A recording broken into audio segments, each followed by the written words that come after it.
5 on your side at 10 starts now. It was a drier than normal August, and we're going to start out September dry as well. But we do have rain back in the forecast.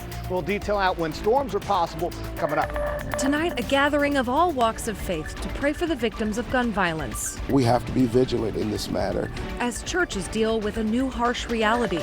Our top story, a grand gesture in Grandel Square for a young man dealing with unbelievable pain after an unimaginable tragedy. It was almost like a phoenix rising from the ashes, and that's kind of the vibe like I was feeling. Tonight, a gathering of all walks of faith. Good evening, I'm Laura Barcheski. I'm in for Mike Bush. This marks 1 week since the explosion and fire in North St. Louis County in that neighborhood. And 5 on your side's Annie Krall, as local artists raise their voices to help the families directly impacted by devastation on Evan Air Drive. Annie. Laura, the investigation into the cause continues as officials have pointed to a gas probably being a likely issue. But one teen's family, after their nephew was severely burned at today's benefit, focused on moving forward rather than looking back. Third-degree burns on the lower part of his body because he had to go through the fire. That's what happened to 18-year-old Dante Anthony Jr. on August 25th. His uncle, Terrence Hardy, said he was in the basement of the home that exploded in North St. Louis County. My sister had went out to run. All the kids are athletes. She went out to run, and when she returned home, my nephew said the roof came in. Hardy said thankfully Anthony was the only person home. And the fact that they ran track, I believe, was the difference. I can only think of what would have happened to me in that situation. But the fact that he was quick thinking and was able to get out, I would have been too worried about the fire, me being burned. Anthony is still recovering from being burned on 85% of his body. We're just hoping that, once he gets able to see himself, that it doesn't send him in a backlash, but, everything is healing, pretty well. Healing, which was one of Hardy's goals with this pre-show benefit fundraiser ahead of the St. Louis Arts and Entertainment Awards he also organized. It was almost like a phoenix rising from the ashes, and that's kind of the vibe like I was feeling. Local artists like New Religion reacting to when the explosion destroyed or damaged about 25 homes. I was so shocked. I was like, an explosion? What is going on? 18 performers showed off their talents Sunday outside the Grandel Theater. People can give money, people can give, a lot of different things, but when you add entertainment, you bring all those elements together as one. Music is a language of any culture, any city, any state around the world, so music is a good way for us to get a message out there. Inspirational words as families focus on rebuilding. The music will kind of get you off your feet and make you feel like, okay, yeah, let's gonna get this together, let's be positive. A GoFundMe link has already been started for the Hardy Anthony family. They've raised more than $66,000. If you'd like to donate, you can find a link in the As Seen on TV section of KSDK.com. Annie, thank you. Developing tonight, a Dittmer man is dead. Now investigators are trying to find his wife. Jefferson County deputies found 60-year-old Robert Malcolm dead in his home on Canyon Lane. Investigators have ruled the death a homicide. They're now searching for his wife, Stacy J. Malcolm. Anyone with information is asked to call the Jefferson County Sheriff's Office at 636-797-5515. Turning now to our weather impact forecast, we're enjoying a comfortable Labor Day weekend. It's the unofficial end to summer, and meteorologist Lance Blocker says it's going to feel more like fall this week, right, Lance? Yeah, we've got some great temperatures. We have a series of cold fronts that are going to move in over the next week or so, bringing below average temperatures for us across the region. This is the overall setup right now. Look at all the rain off to the northwest of Kansas City. There's some heavier downpours up towards Omaha as well, but unfortunately that system will not make its way towards our area. Look what the forecast models do with it. It takes it away. No rain for us. And this is the big difference here. As you look out of the west, dew points in the low to mid 60s for our region here, still hanging out in the 50s. So what that means is that any moisture that moves into the area basically evaporates. It goes away because the air is so dry. So tomorrow we'll still get the clouds out of this and perhaps one or two brief light showers, but nothing too widespread across our area. We need the rain. It's been 12 days since we've had measurable rain up at the airport. This is our next weather maker. This is going to be a cold front expected to move through the region, likely here on Wednesday. It could bring some scattered showers, maybe even an isolated storm or two. We'll talk about that in detail coming up here in about 10 minutes. Lance, thank you. Tonight, a man is behind bars suspected in the murder of a 17-year-old in North St. Louis County. Prosecutors issued multiple charges against Michael Wilburn, including second-degree murder. The shooting happened on Friday off Larimore Road. Police say surveillance video shows Wilburn shooting 17-year-old DeMonte Hightower after a verbal argument. Wilburn is being held on a $1 million cash-only bond. Just hours ago, people of all walks of faith gathered on the steps of the Cathedral Basilica. An interfaith prayer vigil was held for all victims of gun violence. The gathering was in response to Wednesday's mass shooting during a Catholic school mass in Minneapolis. Annunciation Catholic Church held its first services this weekend since a gunman opened fire on the sanctuary. 10-year-old Harper Moisky and 8-year-old Fletcher Merkel were killed. 18 other people were wounded. Sunday morning mass was held in the school's auditorium. We are in a very low place. It's a place that we could never have imagined, even in our worst nightmares. Shooting and called for the, quote, pandemic of arms, which infects our world. Tonight, St. Louis church leaders are keeping the safety of their congregations at top of mind. 5 on Your Side's Mercedes McKay shows us how one local business is helping places of worship prepare for the worst case scenario. We have to be vigilant in this matter. We have to protect our congregants. Growing up in the church, Michael Robinson never thought it would get to this point when praying children become the target of a mass shooting. It causes us to be on high alert at all times because no one ever knows when a situation like that can affect them or their congregation. Now, as pastor of Hope Nation International Church, Robinson has a rehearsed plan if an active shooter comes for his sanctuary. We have very active individuals on our security team that know what to do in case of a situation like that. Similar to Robinson, TJ Kurgan also grew up in the church as a Catholic school kid attending Mass every day. The recent tragedy in Minneapolis hit him especially hard. And I just thought about how horrifying it is and how absolutely defenseless they were. And, you know, it's just disgusting. That defenseless feeling is why Kurgan is urging churches across St. Louis to implement a plan. Make sure we have a strategy, a plan, you know, no matter where we are, so that when if it happens, if the horrible event does occur, that you can best respond to minimize loss of life, minimize injury, and to stop it. As the owner of a tactical shop in St. Peters, Kurgan is now offering free training to churches. Everything from active shooter response to medical triage to weapon retention and tactics. Take a note from what some of the smaller churches are doing and actually provide security to their flock. Protect their flock. It's a harsh reality to swallow, but for many, it also reveals there's more work to be done. We must continue to go and do what we've been called to do and to help to restore hope to our nations. Mercedes McKay, 5 on Your Side. Kurgan is offering the training for free. We have more information from church leaders in the As Seen on TV section of KSDK.com. Well, just minutes ago, the MDA Show of Strength wrapped up right here on 5 on Your Side, and St. Louisans showed up for those battling neuromuscular diseases. Let's go back out live to Grants Farm and our Mike Bush, who's been so dedicated to hosting this telethon year after year. Mike. Well, Laura, you said it. It is just so amazing how St. Louis steps up to help the Muscular Dystrophy Association year after year. Back in the day, I used to travel before every telethon to a seminar where there were MCs from all over the country, and they would always ask me, how do you guys do it in St. Louis? And I would say, St. Louis is such a generous community, and once again, they step up. From the great folks here at Grants Farm, who just open up their doors and their hearts to us, to the wonderful people who came out tonight, we had a big, huge crowd here at Grants Farm joining us.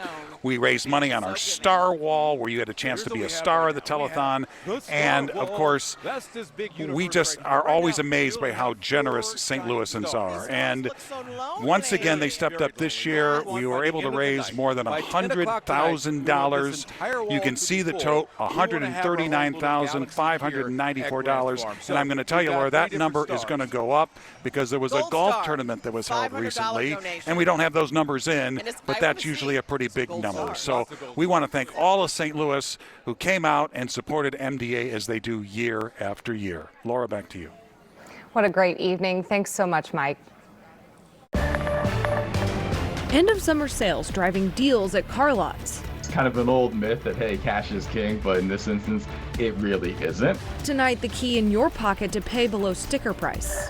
Tackling Tiger traffic, the routes Mizzou football fans should take this season to avoid being sacked by road construction. Labor Day Monday looks to be similar to today with highs in the upper 70s, lower 80s, a few more clouds on tap, but all attention goes to a cold front set to arrive next week. I got the latest forecast next.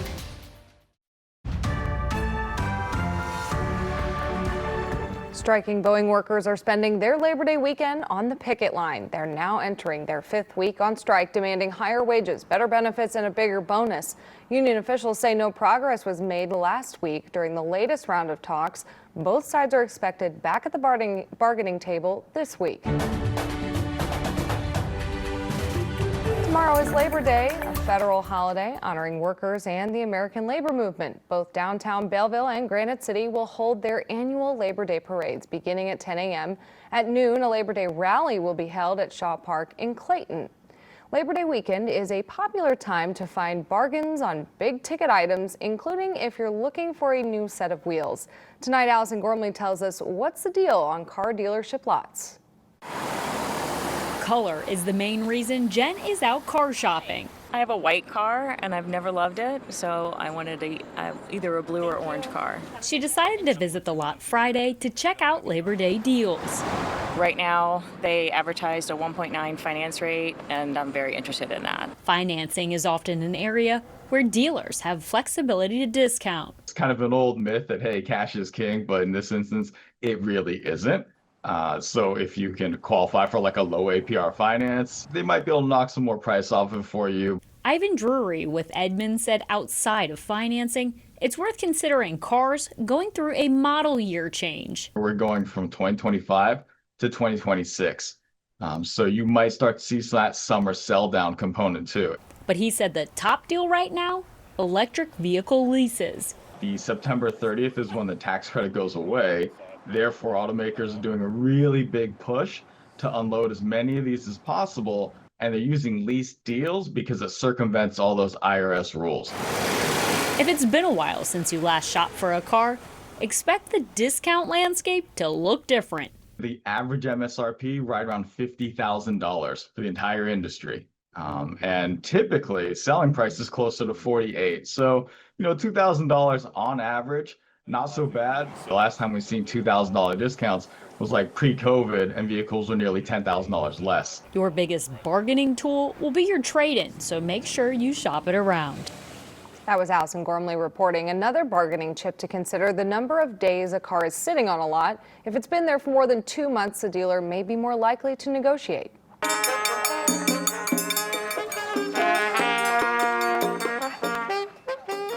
Tomorrow is the last day of the Japanese festival at the Missouri Botanical Garden. Visitors can enjoy everything from authentic cuisine, music, art, dance, and more. It runs tomorrow from 9 to 5. You also have one more day to check out the 108th annual St. Nicholas Greek Festival in the Central West End. You can enjoy authentic Greek food, music, and dance. The festival runs from 11 until 5 tomorrow. And starting tomorrow, the Gateway Arch is going to look a little different at night. The National Park Service will turn off the large spotlights that illuminate the monument for the entire month of September. The move is to protect birds using the Mississippi River to migrate south for the winter. It's been a very nice Labor Day weekend so far. We have some more good news for the week ahead. Meteorologist Lance Blocker joins us now with the full weather impact forecast. Lance. Yeah, Laura, it's just easy. All you got to do is just say it's nice weather, and that's all I've got to say for my forecast. It is going to be great over the next few days. We do have a cold front on the way. and it could bring some showers, even some rumbles of thunder mixing in there as well. Certainly not the case for us here on this Sunday evening. Temperatures in the upper 60s to lower 70s. Some cloud cover moving through the area. Dew points at the surface are in the mid 50s. That means the moisture is very dry at the surface, so no rain expected for us. There are the clouds. We're going to keep the clouds in play for us here through the morning hours as well. Really most of the day tomorrow too. Mainly some peaks of sunshine. Otherwise, we start out in the low 60s as the sun rises tomorrow morning. Low 70s by 10 a.m. Mid to upper 70s by noon. How about lunch outside on Memorial Day? And it's not going to be hot either, right? So it'll be a great day to be outside for some of that. We could see maybe some isolated areas of drizzle over the next 48 hours, but definitely nothing to change plans over. This is starting out tomorrow morning, 8 a.m. Of course, everything's dry here. We've seen showers stay off to our west the last few days. You can see some of the activity pushing in. The models like that. Maybe a couple of locations with some light drizzle, but that's all the way through the day on Monday. This is the overnight hours into Tuesday morning early. A few isolated showers, and then again, the air at the surface will be dry again, so a lot of that will evaporate as it moves through. Only a 20% chance rain on Monday, really no chance tomorrow. If we're looking for more widespread coverage, we want cold fronts. We've got a couple of those in the forecast. The first one, this one, arrives on Wednesday night. This forecast model showing around 8 p.m. Normally, stronger cold fronts like this one like to outrun those, so maybe 5 or 6 o'clock we could see those rain chances begin. Isolated at best, only about a 30 to 40% chance until the evening hours. So again, that's Wednesday. As we move through the work week, another cold front moves through on Friday. I'm keeping us at just a 20% chance of rain. We'll see about this one. This front also not looking like it's going to be a very widespread rainmaker because the moisture in the atmosphere will remain pretty dry overall. Here it is in detail again for us tomorrow. Upper 70s across the area, overcast skies, 20% chance that stray shower on Tuesday, light drizzle, nothing too widespread there either. This is when that cold front moves through. The bigger thing we'll all notice, the lower 80s ahead of the front. That's when the cold front could bring some scattered showers and storms late in the day. Then behind that front, mid 70s, air conditioner type weather for us here on Thursday, 74 degrees. A few locations won't even make it that warm. Then as we move through Friday, maybe another 20% chance of rain with that second front. Otherwise, it's a quiet, cool, nice forecast there, Laura. I'm Paul Cook, your traffic guy from Today in St. Louis, and we are on the move. It's time to talk about getting to and from those Mizzou football games. Loyal 5 on Your Side viewer Sandy Diamond said, Paul, for folks heading to Mizzou games on I-70, could you have MoDOT provide some suggestions for people traveling? Well, Sandy, we took your question to Eric Kopinski, who heads up the Improve I-70 project. He told me there are 6 projects on Interstate 70 traveling all across the state, and lots of major work zones will require extra time. In those work zones, drivers are going to find lanes that narrow and are modified, which require reduced speed. This video from Kingdom City gives drivers a look at what they might deal with. And beware, there are long stretches where workers are making progress on those 2 new lanes, but you're really going to have to slow down. We all know traffic can be heavy on game days, and unfortunately, this work won't be finished this football season. But MoDOT's keeping an eye on the game day traffic, and they say they could make adjustments if necessary. Drivers headed west will also want to watch out for construction on the Boone Bridge as they approach I-70. The bottom line, whether you're headed to Mizzou or maybe a Chiefs game, there will be delays, so give yourself extra time. Go Tigers. Go Chiefs. Go early. If you'd like me to look into something, send me an email at pcook1@ksdk.com. Paul Cook, 5 on Your Side. Tonight, more ICE agents headed to the Windy City, and it's fueling the debate over how to take a bite out of Chicago crime. Tonight, plans are in place to send more ICE resources to Chicago, despite pushback from city and state leaders. Department of Homeland Security Kristi Noem confirmed today the Trump administration will soon expand operations in the city. The administration has recently sent National Guard troops to both D.C. and L.A. in an attempt to mitigate crime. Noem was asked if a similar plan is in place for Chicago. You know, that always is a prerogative of President Trump and his decision. I won't speak to the specifics of the operations that are planned in other cities, but I do know that LA wouldn't be standing today if President Trump hadn't taken action. Illinois Governor J.B. Pritzker says the Trump administration isn't telling him when any troops or ICE agents are coming or where. They ought to let us know when they're coming, where they're coming, if it's ICE or if it's ATF or whoever it is. But they don't want to do that either. And I must say it's disruptive, it's dangerous. Chicago Mayor Brandon Johnson has already signed an order preventing the Chicago Police Department from helping federal authorities. And this week, Missouri lawmakers will gather in Jefferson City to discuss a new congressional map. Governor Kehoe called for the special session that begins on Wednesday. The new map would most likely add another Republican seat in the House from Kansas City. Missouri joins Texas and California in the battle to gain an edge in next year's congressional elections. Celebrating Labor Day with an early retirement, the giant nest egg up for grabs. Tonight, Lincoln Middle School in Edwardsville has a 60,000 square foot addition to its campus. A grand opening was held today, which is the school's 100th anniversary. Students and faculty celebrated by revealing a new space complete with a gym, 8 new classrooms, and a library. The project aimed to blend modern learning spaces with historic preservation. And while you're out celebrating Labor Day, you may want to stop and grab a Powerball ticket. The jackpot for tomorrow night's drawing has grown to $1.1 billion. That's billion with a B. The estimated cash value is nearly $500 million. The Golden Hot Dog was up for grabs today at Steve's Hot Dogs on Del Mar. The local favorite hosted its annual Labor Day hot dog eating contest. The winner chowed down a little more than 7 dogs and buns in 10 minutes. And Lance is here with one final look at our forecast. Going to be a great week ahead. Yeah, it's going to be awesome. And tomorrow, too, if you're looking for something to do, of course, the Cardinals are in town tomorrow. I think it's a 150 first pitch. Double check that, but ticket price is pretty low there. So the temperature's been pretty low, too. So should be a nice day out there. Just some clouds rolling through. No chance of rain, though. Over the next 7 days, we keep temperatures below average with highs in the 70s, low 80s at times. The next real chance of rain will be late in the day on Wednesday, but otherwise it's pretty much a dry and comfortable forecast throughout the time period. All right, thanks, Lance. And that's all our time for 5 on Your Side at 10. We're always streaming on 5+, and start your day with Today in St. Louis beginning at 5 a.m. Now here's Frank Cusimano with Sports Plus.